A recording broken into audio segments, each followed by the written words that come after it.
Hey, I've had such a great time since I last spoke to you. That starling that was on the chimney that I thought was a woodpecker came and started eating out of that thing that the that's colander that the dove feeds out of. And it's not been in the garden while I've been down here before. They used to come on the roof sometimes, not very often. So I immediately went in and made it a tray of milk and bread.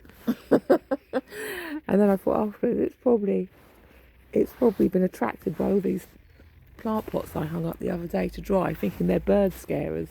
I imagine that's probably what it is. So I then covered up all my seedlings again. What do they eat, by the way? Everything they can. They just throw things around, don't they?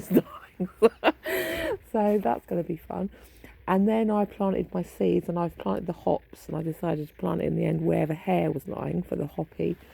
So the hare's now lying under the hops. And then, this was so cool, this happened just now. I think it was a coal tit. It was like a flying mouse, not a wagtail. I think it was a coal tit. It was a bit sort of peach, a little bit browny. I think it was a coal, I might have to go and check, unless it's, it's called a mouse tit. It was a flying mouse. It was so adorable. And a blue tit came at the same time, and they were all going around picking bits and pieces off, cleaning up the bushes. But it came and it flew through the coal tit, came through there, and it sat on all the little things on the swings that I'd made and was climbing around the wire, and then it came and climbed around this tree, and then it climbed over there. That was so much fun. And the blue tit, I was watching, it was behind the fence at one point, and it squeezed, it had to work out how to squeeze through onto the pine tree, and then they flew away. But you know what, that was so good. That was great. That's two great things that happened this afternoon. It was so cute. I love that flying mouse so much. And I like the fact that it came with a blue tit as well, because they're also great. And I've never, I may have occasionally seen a coal tit in the garden. I'm going to have to check my book. I'm sure it's a coal tit. I've forgotten all the tits, to be honest. Oh, the blue tit and the great tit. The great tit was here. There was two great tits came. They were that side, and the blue tits come occasionally. I can't remember anymore. And I haven't had finches at all in the garden, but I've now started to see them chaffinches on the roof. The other day, a couple of times, and I do see finches in the trees at the back, though I've not been close enough to check exactly what they are, and I think they probably go in there's a garden up the road. I wouldn't be surprised if they spend time in there.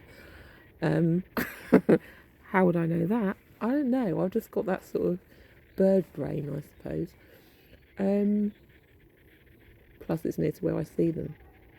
I think maybe, I don't know, a greenfinch and possibly a bullfinch. I don't know for certain.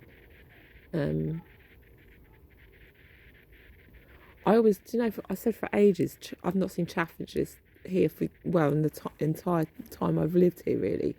And then I saw a load round on the way to town once, maybe a year ago. It was strange, because I remember when we were in the Lake District once in Cumbria, we'd walked over, I've forgotten what walk it was we'd done, but we'd sat somewhere at a cafe, and had like a cream tea or something. And all these goldfinches were feeding off the table. Goldfinches were feeding off the table. They were coming and eating the crumbs off your plate.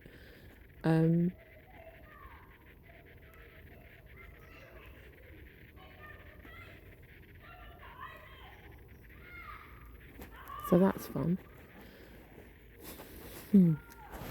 But did I say, and then the starlings came back? Well, actually, he came back with a friend, so he'd been once by himself and gorged himself. And then they came there was two of them came, and went on the colander, which is the dove's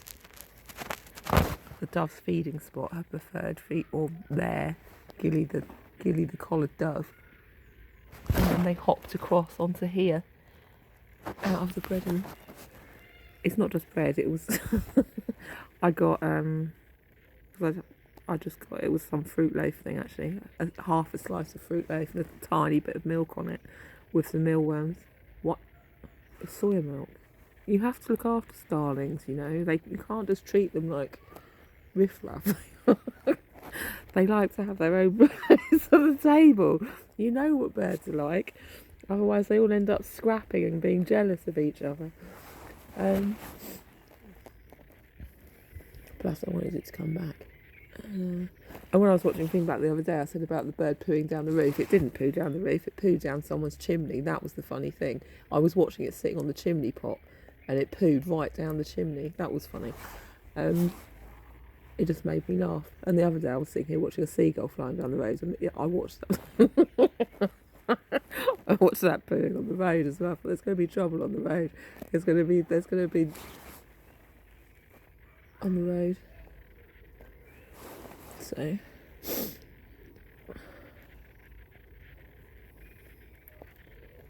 that's what I thought anyway.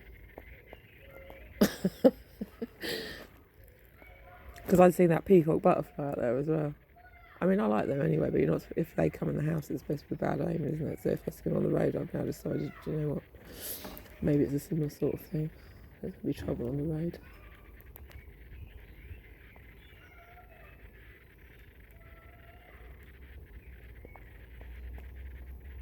They do still come in the house sometimes. That's it really. And I've now nearly used up all my time, which is perfect. Perfect. And I've stuck all my seeds in, hidden them around, tucked them all in. The sweet peas went straight in the ground this time. I didn't even put them in pots, so that'll be a nice surprise for me later on. I've got rid of those, so I'll have to go and get some more at some point probably. Maybe not. I don't know. It's the cheesy peas. I love sweet peas though, so much.